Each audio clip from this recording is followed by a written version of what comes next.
저희 동생 가정과 만나서 이런저런 이야기를 하다가 제 동생도 이제 목회를 하기 때문에 또 이야기를 하다 보니 자연스럽게 교회 이야기를 하게 되고 또 목회 이야기를 하게 됐습니다.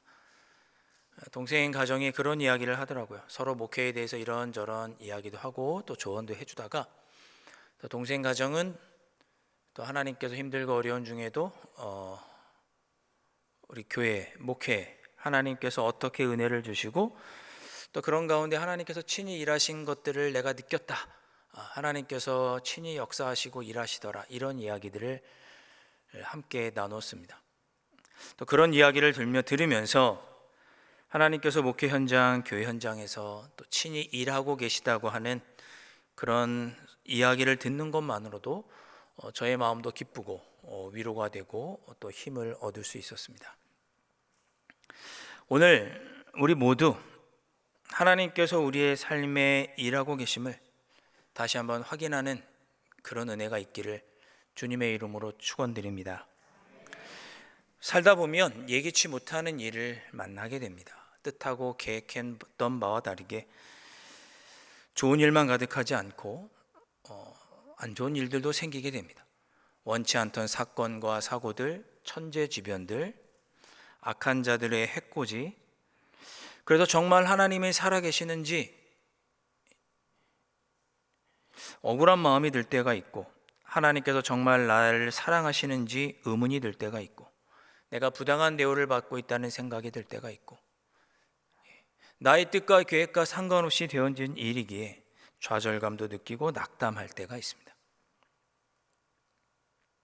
운동선수를 예로 든다면 운동선수가 아무리 뛰어난 실력을 갖고 있어도 감독이 나를 미워하면, 그래서 경기에 뛰지 못하게 하면 그 마음에는 억울한 생각, 분노,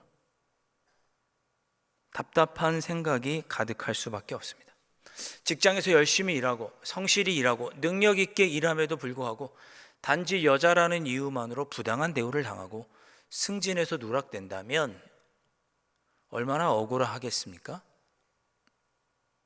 단지 지방 출신이라고 수도권 출신이 아니라고 지역색 때문에 밀려날 때 그 마음에 드는 원통함과 분함, 그런 분노는 이루 말할 수가 없을 것입니다. 여러분도 잘 아시겠지만 금메달을 딴 선수가 얼마 전에 자기가 부당한 대우를 받았다고 인터뷰하는 것을 보면서 금메달을 따도 행복하지 않구나라는 생각을 해보게 되었습니다. 살다 보면 예기치 못한 사건과 사고들, 여러분 어떤 뉴스가 이번 명절에 가장 이렇게 마음 아프게 다가오셨나요? 저는 그 터널에서 역주행하는 차 때문에 이렇게 사고가 나서 운전자가 죽고 또 타고 있던 가족들이 크게 다쳤다는 기사가 참 원통하고 안타깝게 느껴졌습니다. 내가 올바로 운전해도, 내가 올바르게 살려고 해도 뜻하지 않게 역주행하는 일들 때문에 힘들고 어려운 일을 겪기도 합니다. 그럴 때 드는 우리의 감정은 당황이고 원망이고 분노고 좌절이고 고통스럽고 죽고 싶고 미칠 것 같고 누군가를 원망하지 않고는 견딜 수가 없습니다. 심지어 우리를 더욱 힘들게 하는 것은 그런 상황을 당했을 때 하나님은 정말 살아계시는지, 나의 이러한 억울함을 아시는지 신앙의 회의가 된다는 것입니다. 정말 하나님은 나를 사랑하시는지, 독생자 예수 그리스도를 죽기까지 나를 사랑하신다고 하는데 그 하나님께서 내 기도에 응답하지 않으시고 침묵하시고 하나님은 나로부터 멀리 떨어져 계신 것 같은 생각이 들 때, 그래서 그 어디로부터, 심지어 하나님으로부터도 교회에서도 기도를 통해서도 위로를 받지 못할 때가 우리에게 있습니다. 그런 순간이 찾아올 때가 있습니다. 그런 순간이 우리에게만 처음으로 일어나는 것은 아닙니다. 3200년 전에 욥에게도 그런 일이 있었습니다. 이유 없이 모든 재산을 한순간에 잃어버렸고 이유 없이 사랑하는 10명의 자녀가 죽었습니다. 이유 없이 몸에 병이 들었고 친구들은 찾아와서 자기를 가리키면서 너의 죄 때문이라고 정죄했습니다. 너무나 마음이 억울하고 분통했습니다. 그런 상황에 의인 욥은 하나님께 묻습니다. 하나님, 왜 의인에게 이러한 고통이 찾아옵니까? 17세기 일본에서 엄청난 기독교 박해가 있었습니다. 기독교인이라는 이유만으로 기독교인들을 잡아서 색출해서 바다 한가운데 십자가 형태를 매달아 거기에 고문을 하고 뜨겁게 끓는 물에 사람을 산채로 집어넣는 고통과 박해를 저질렀습니다. 그때 그리스도인들은, 기독교인들은 하나님께 외쳤습니다. 하나님, 살아계십니까? 왜 저에게 이러한 고난을 주십니까? 2차 세계대전 중에 유대인들도 같은 질문을 했습니다. 하나님, 살아계십니까? 왜 침묵하십니까? 왜 우리의 고통 가운데 응답하지 않으십니까? 답답합니다. 억울합니다. 분통이 터집니다. 오늘 우리도 같은 질문을 합니다. 하나님, 정말 계십니까? 왜 나의 고난과 억울함에 응답하지 않으십니까? 우리도 그렇게 하나님께 묻는 일들이, 순간들이 생깁니다. 성경의 가르침은 분명합니다. 시편 139편을 보면 다윗은 이렇게 고백합니다. 하나님은 전능하신 분이십니다. 창조주이십니다. 하나님은 우리의 필요를 아시는 분이고 우리의 공급자이시고 우리의 삶을 지도하시고 인도하시는 분이십니다. 우리의 앉고 서는 것을 아시고 우리의 모든 생각을 아시는 분이십니다. 일평생 살아오는 동안 힘들고 어려운 굴곡진 인생을 살아왔던 다윗은 하나님이 그런 분이다라고 고백합니다. 다윗뿐만이 아닙니다. 요셉도 억울함과 어려움, 버림받음, 고난과 배신을 겪었지만 그는 하나님께 이렇게 고백했습니다. 창세기 39장 2절 말씀. 여호와께서 요셉과 함께 하심으로 그가 형통한 자가 되어 그의 주인 애굽 사람의 집에 있으니. 창세기 39장 21절과 23절 말씀. 여호와께서 요셉과 함께 하시고 그에게 인자를 더하사 간수장에게 은혜를 받게 하심에 간수장이 옥중 죄수를 다 요셉의 손에 맡김으로 그 재반 사물을 요셉이 처리하고 간수장은 그의 손에 맡긴 것을 무엇이든지 살펴보지 아니하였으니 이는 여호와께서 요셉과 함께 하심이라. 여호와께서 그를 범사에 형통하게 하셨더라. 아멘. 성경의 가르침은 이것입니다. 하나님 어디 계십니까? 왜 나를 버리십니까? 라고 부르짖는 그 순간에도 하나님은 우리와 함께 계시다는 것입니다. 나의 창조주이시고 공급자이시고 내 삶을 지도하시고 인도하시는 그 하나님께서 나는 하나님 왜 나를 버리셨습니까? 라고 외치는 그 순간에도 하나님 너무 힘들고 어렵습니다. 억울합니다. 왜 나를 버리셨습니까? 라고 내가 하나님께 그렇게 부르짖는 순간에도 하나님은 나와 함께 계시다고 성경은 우리에게 가르쳐 주십니다. 처음 읽었던 창세기 39장 2절 말씀은 요셉이 형들에게 팔려서 형들에게 배신당해 가족에게 배신당해 노예로 팔려서 보디발의 집에 갔을 때 읽었던 말씀입니다. 주셨던 말씀이에요. 가족들에게 팔리고 배신당해서 어디 하나 마음 둘 곳 없을 그때, 어디 하나 마음 둘 곳 없고 누구 하나 믿을 수 없는 그 외딴 환경 속에서 그때 하나님이 요셉과 함께 계시고 그로 인하여 그가 형통했다고 성경은 기록합니다. 두 번째 읽었던 21절과 23절의 말씀은 그가 이제는 좀 살만해졌습니다. 가정 총무가 되어서 모든 노예들을 다스리고 집안의 일을 대소사를 스스로 자기가 책임 맡아 할 그때, 이제 좀 살만한 그때 보디발의 아내의 모함에 의해서 그가 감옥에 갇히게 됩니다. 다시는 나올 수 없는 왕의 감옥에 갇혀서 어쩌면 평생 그 감옥에 살아야 할지 모르는 그때, 억울함이 극에 다다랐을 그때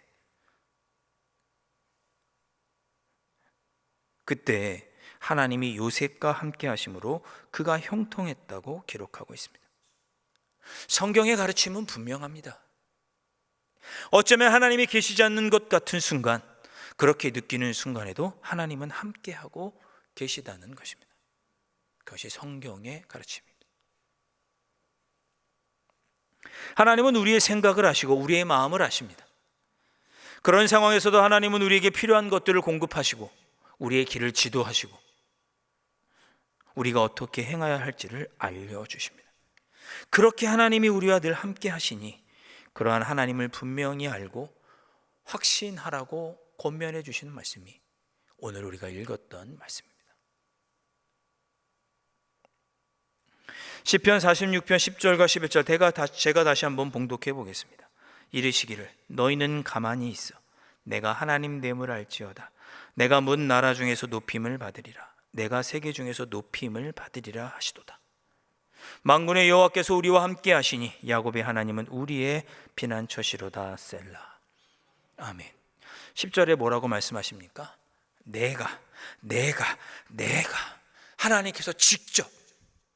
하나님께서 직접 하나님 됨을 알게 하시고 하나님께서 직접 나라 중에서 높임을 받으시고 하나님께서 직접 세계 중에서 높임을 받도록 일하시겠다는 것입니다.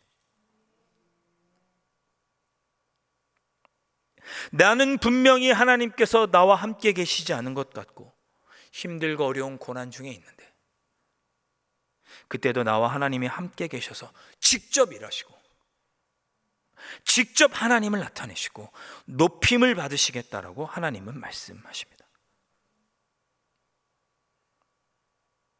우리가 해야 할 일은 무엇입니까? 하나님께서 직접 그렇게 하시니 우리는 가만히 하나님을 바라보는 것입니다. 전능하신 하나님, 우리의 모든 것을 아시고 필요를 공급해 주시는 하나님, 그 하나님이 나와 함께 가셔서 직접 일하시니 너희는 가만히 하나님께서 일하는 것을 보기만 해라. 사랑하는 성도 여러분, 여러분의 삶에도 하나님께서 직접 일하시는 역사가 나타날 줄로 믿습니다. 여러분이 수고하고 노력하는 것 같지만 하나님께서 하시는 일이고 우리의 모든 것을 아시는 하나님께서 나의 아픔도 아시고 나의 고난도 아시고 나의 상황도 아시고 그래서 우리가 그 하나님을 가만히 바라볼 때 하나님은 친히 역사하시고 하나님의 일을 이루어 가실 것입니다. 그런 은혜가 여러분의 삶 속에 충만하시기를 주님의 이름으로 축복합니다. 아멘. 자, 그렇다면 11절 말씀한 대로 가만히 있는 것은 무엇일까? 가만히 있는 것. 두 손 두 발 다 놓고 가만히 있는 것을 말씀하시는 것일까? 그것은 아닙니다. 오늘 10절 말씀 가만히 있어. 제가 다시 한번 읽어보겠습니다. 이르시기를 너희는 가만히 있어 내가 하나님 됨을 알지어다 그랬습니다. 이 가만히 있으라고 할 때 쓰인 히브리어 동사는 라파라고 발음하는 단어입니다. 랍하입니다. 가만히 있어. 이 랍하라고 하는 히브리어의 원래의 뜻은 떠나다, 떠나보내다 그런 뜻입니다. 그러니까 손 놓고 넋 놓고 앉아 있는 것이 가만히 있는 것이 아니라 그동안 내가 붙들고 있던 것들을 떠나보내는 것이 가만히 있는 것입니다. 여러분, 여러분의 삶의 어려움을 극복하고 안타까움과 이 마음을 추스르기 위해서 여러분이 붙잡고 있는 것이 있으십니까? 하나님을 믿고 하나님을 바라보는 것 이외에 내가 지금 내 삶의 어려움을 극복하고 이 고난을 이겨내기 위해 하나님이 계시지 않은 이 상황을, 하나님이 계신 것 같지 않은 이 상황을 벗어나기 위해 내가 붙잡고 있는 것, 그것을 놓아주라는 것입니다. 억울하고 원통함을 벗어버리기 위해 붙들고 있는 것 무엇이 있습니까? 그것을 놓아보려는 것입니다. 너도 당해봐. 그런 마음. 반드시 복수할 거야. 하나님을 믿고 있으면서도 놓지 못하는 마음이 무엇입니까? 그것을 붙잡고 있는 것을 떠나보내라는 것입니다. 그것이 가만히 있는 것입니다. 하나님께서 일하실 것이니까 네가 붙잡고 있는 건 놓아라. 가만히 있어 히브리어 동사 라파, 이 단어를 그래서 공동번역 성경과 표준세번역 성경에서는 조금 다르게 번역을 했습니다. 표준 세번역 성경에서는 너희는 잠깐 손을 멈추고 이렇게 번역을 했습니다. 너희는 가만히 있어를 너희는 잠깐 손을 멈추고 이렇게 번역을 했습니다. 공동 번역 성경에서는 너희는 멈추고 이렇게 번역했습니다. 지금 하나님이 아닌 다른 것을 의지하려는 마음, 제 안에 하나님이 아닌 인간적인 노력, 인간적인 성품에 의지하려는 마음, 사람을 의지하려는 행동을 멈춰라. 하나님을 믿는다고 하면서도 붙잡고 있었던 다른 마음들 놓아라. 멈춰라. 하나님께서 일하실 것이다. 내가 인간적으로 의지하려는 것들, 붙들고 있는 것들을 내려놓으면 그때야 비로소 하나님이 일하시는 것을 보게 될 것이라고 말씀합니다. 10절 말씀, 이르시기를 너희는 가만히 있어 내가 하나님 됨을 알지어다. 내가 문 나라 중에서 높임을 받으리라. 내가 세계 중에서 높임을 받으리라 하시도다. 우리가 인간적인 것들 붙들지 않아도 하나님은 스스로 일하시며 하나님의 일을 나타내십니다. 여러분의 삶 속에 다시 한번 이런 하나님의 일하심이 나타나실 수 있기를 주님의 이름으로 축원드립니다. 남아프리카 공화국의 넬슨 만델라 대통령, 10여 년 전에 돌아가셨죠. 이분이 흑인, 남아프리카 공화국에는 백인도 있고 흑인도 있죠. 한 19% 정도는 백인이고 한 81% 정도는 흑인입니다. 그런데 오랜 시간 동안 흑인들이 인종차별을 받고 있어서 그것을 위해서 싸웠던 사람이 넬슨 만델라죠. 그것 때문에 공로를 인정받아서 노벨 평화상까지 받았습니다. 그가 27년간 인종차별을 반대하는 운동을 하다가 감옥에 갇혀서 27년 동안 감옥에 수감되어 있으면서 생활을 하다가 나온 후에 그가 대통령의 남아프리카 공화국의 대통령에 당선이 되었습니다. 그리고 그가 무엇을 구성했느냐 하면 진실과 화해위원회라는 것을 남아프리카 공화국 안에 설치를 했습니다. 진실과 화해위원회, 이런 이름의 위원회를 만들었어요. 이 위원회는 뭐냐? 넬슨 만델라가 가만히 보니까 아프리카에 계속 복수가 꼬리를 물고 있는 것을 보게 되었습니다. 한 번은 이 부족이 힘을 갖고 있어서 다른 부족을 억압하면 그 부족이 새로운 힘을 가졌을 때 자기를 억압했던 사람들을 아주 무자비하게 복수하는 거예요. 그리고 다시 이 사람들이 힘을 가지면 그때 자기를 복수했던 사람들에게 또다시 악한 모습으로 복수하는 것을 보았습니다. 부족 남자들이 다 팔을 다 자른다든지 강도를 한다든지 살인과 방화와 파괴의 행위를 멈추지 않는 것을 보았습니다. 이 복수의 고리가 꼬리를 물고 꼬리를 무는 거예요. 그래서 진실과 화해위원회를 만들고 우리가 이 복수의 고리를 끊어내자. 우리 남아프리카 공화국에는 우리 흑인이 정권을 잡았다고 다시 백인을 이렇게 하고 다시 백인이 정권을 잡았다고 흑인을 이렇게 하고 이런 일이 없도록 복수의 고리를 끊자. 그래서 진실과 화해위원회를 만들고 특히 백인들 중에 흑인들에게 무자비한 일을 저질렀던 사람들이 청문회에 나와서 자기의 잘못을 고하고 용서를 구하면, 자기의 잘못을 인정하고 용서를 구하면 어떠한 사법적인 처벌도 받지 않게 하자, 이런 일을 그가 행했던 것입니다. 진실과 화해위원회에서 그 일을 한 거예요. 물론 모두 다 동의한 것은 아닙니다. 많은 사람들이 그래서는 안 된다, 부당한 처사다, 반드시 범죄자들을 강경하게 처벌하고 정의를 바로 세워야 한다라고 이야기를 했습니다. 근데 만델라는 정의를 세우는 일도 중요하지만 우리가 서로 마음을 치유하는 일도 필요하다라고 생각하고 그 일을 강행을 했습니다. 진실과 화해위원회가 잘 됐겠습니까? 아주 지지부진했습니다. 제대로 되지 않았습니다. 몇 달 동안 제대로 화해위원회가 작동하지 않았고 제대로 된 일들이 이루어지지 않았습니다. 그러다가 몇 달이 지나서 한 젊은 백인 경찰관이 청문회에 찾아왔습니다. 이름은 반 드 브렉이라고 하는 경찰관이었습니다. 그가 청문회에 서서, 이 백인 경찰관이 청문회에 서서 자기 잘못을 이야기합니다. 나는 몇 년 전에 18살 된 흑인 소년을 그만 실수로 총을 쏴서 죽였다. 그리고 그를 죽인 것을, 내 죄를 은폐하기 위해서 그 시신을 불에다 굽고 지지고 끄을려서 내 죄를 은폐했다.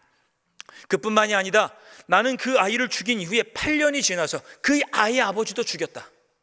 그 아버지를 끌고 와서 그 아내가 보는 앞에서 묻고 휘발유를 뿌려서 불에 태워 죽였다. 그것을 그 아내가 지켜보고 있었습니다. 그 아내 앞에서 그렇게 그 남편을 불에 태워 죽인 거죠. 여러분, 이 아내의 심정은 어떠했을까요? 하나님 살아계시다면 어떻게 이렇게 하실 수 있겠습니까? 이러한 일을 저에게 주십니까? 라고 얼마나 마음이 아프고 분노가 가득하고 얼마나 슬프고 아프고 억울했겠습니까? 반드브렉이 진실과 화해위원회에서 자기의 그런 잘못을 이야기를 하자 판사가 그 피해자인 그 아내에게 물었습니다. 반드브렉 씨에게 당신은 무엇을 하기를 원합니까? 저 당신의 아들과 남편을 죽인 반드브렉에게 어떻게 하기를 원합니까? 라고 판사가 물었습니다. 그래서 그 아내가 이렇게 이야기합니다. 두 가지를 요청합니다. 첫째는 자신의 남편을 불태웠던 그곳에서 남편을 태웠던 그 죄를 좀 모아서 나에게 갖다 주세요. 그리고 두 번째는 이렇게 요구를 합니다. 나는 18살 어린 나이에 아들을 잃었습니다. 어린 아들을 잃었습니다. 그래서 엄마의 노릇을 그 아이에게 제대로 하지 못했는데 우리 아들을 죽였던 그 경찰이 한 달에 한 번씩 우리 집을 찾아와서 나에게 아들 노릇을 하고 나는 엄마 노릇을 할 수 있게 해주세요. 한 달에 한 번씩 나의 집에 찾아와서 나와 함께 식사도 하고 그가 일상 속에서 겪었던 이야기들을 나에게 하면서 대화하면서 그렇게 일상을 나눠서 내가 엄마 노릇할 수 있도록 해주세요라고 요청을 합니다. 용서한 거죠. 그리고 그녀는 이렇게 말했습니다. 나는 반드브렉 씨가 하나님의 용서를 받았다는 것과 나도 그를 용서했다는 사실을 알았으면 합니다. 나는 진정 그를 용서하였습니다. 내가 그를 진정 용서했다는 것을 그가 알도록 하기 위해서 그를 안아주고 싶습니다. 그리고 법정에서 일어나서 반드브렉에 가서 그를 안아주기 위해서 법정을 걸었습니다. 그가 일어나 법정을 지날 때 누군지는 모르지만 그 법정 안에서 누군가 찬송을 부르기 시작했습니다. 나 같은 죄인 살리신 주 내 고마워. 한 사람의 입에서 울려 퍼진 그 찬송은 삽시간에 온 법정에 가득 차게 되었습니다. 그날 이후로 남아프리카 공화국에서 복수의 고리는 사라지게 되었습니다. 인간의 생각은 정의를 부르짖는 것이고 그것을 행하는 것이, 그것을 붙잡는 것이 좋을 것이다라고 생각을 했지만 그 일 가운데 하나님은 역사하셨고 일하셨습니다. 남아프리카 공화국에는 이제 진정한 용서, 하나님의 선한 일이 일어났고 남아프리카 공화국은 이제 서로 반목하는 일이 없는 하나가 될 수 있었습니다. 하나님께서 일하신 것이죠. 하나님은 우리의 생각하는 것보다 더 아름답고 완벽한 것으로 일하시고 성취하시는 분이십니다. 하나님께서 일하십니다. 우리는 가만히 있어서 하나님께서 일하심을 보고 그분을 찬양하면 됩니다. 하나님께 맡겨드리시면 됩니다. 하나님께서 일하실 것입니다. 고린도전서 12장 3절의 말씀, 우리에게 경각심을 주는 말씀입니다. 고린도서 12장 3절에 그러므로 내가 너희에게 알리노니 하나님의 영으로 말하는 자는 누구든지 예수를 저주할 자라 하지 아니하고 또 성령으로 아니하고는 누구든지 예수를 주시라 할 수 없느니라. 아멘. 이 말씀 보면 하나님의 영으로 말하는 자는 누구든지 예수를 저주할 자라 하지 아니하고 이렇게 기록하고 있습니다. 그러니까 하나님의 영에 이끌린 사람은 예수님을 저주받을 자라 이렇게 말하지 않는다라는 것입니다. 하나님의 영에 이끌린 사람은 예수님을 저주받을 자 이렇게 말하지 않는다는 것입니다. 그러니까 예수님을 저주받을 자라고 말하는 사람은 하나님의 영에 이끌린 자가 아닌 거죠. 우리 성경은 그렇게 번역을 했습니다. 그런데 이 말 예수를 저주할 자라 하지 아니하고 라고 하는 이 표현을 원문에 따라서 조금 다른 시각으로 해석하면 이렇게 해석할 수 있습니다. 예수는 저주받을 자이다 라고 하지 아니해야 되는데, 예수를 저주받을 자라 라고 하는 것은 원문의 뜻에 좀 더 가깝게 해석을 하면 예수가 저주를 내려주세요 라고 비는 것을 의미합니다. 그러니까 하나님의 영에 이끌린 사람은 예수님, 나를 힘들고 어렵게 하는 사람을 저주해 주세요 라고 말하지 않는다라는 뜻입니다.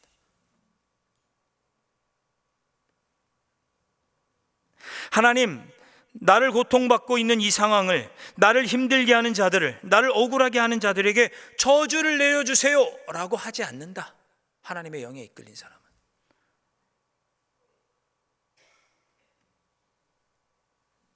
우리가 힘들고 어려움을 겪을 때 우리가 얼마나 개인적인 감정이나 복수심에 불타서 대적기도라는 이름으로 우리 예수님의 이름 하에 우리를 힘들게 하고 어렵게 하는 상황들을 저주하고 또 저주하는 기도를 했을까? 제가 저를 말씀을 준비하면서 돌아보니 저도 그렇게 했던 것 같아요. 하나님께 맡겨드리지 못하고 누군가를 저주한 거죠. 그렇게 하는 것은 하나님의 영에 이끌린 것이 아니다라고 말씀합니다. 하나님께 맡겨드려야 할 일이지, 네가 붙잡고 그렇게 예수님의 이름으로 기도할 일이 아니라는 거죠. 그것은 하나님의 영에 이끌린 것이 아니다라고 말씀합니다. 우리는 우리의 삶의 문제들을 전능하신 하나님, 공의로우시고 정의를 세우시는 하나님, 우리의 필요를 채워주실 하나님을 믿고 의지하면서 하나님께 맡겨드려야 합니다. 왜? 하나님께서 일하시니까.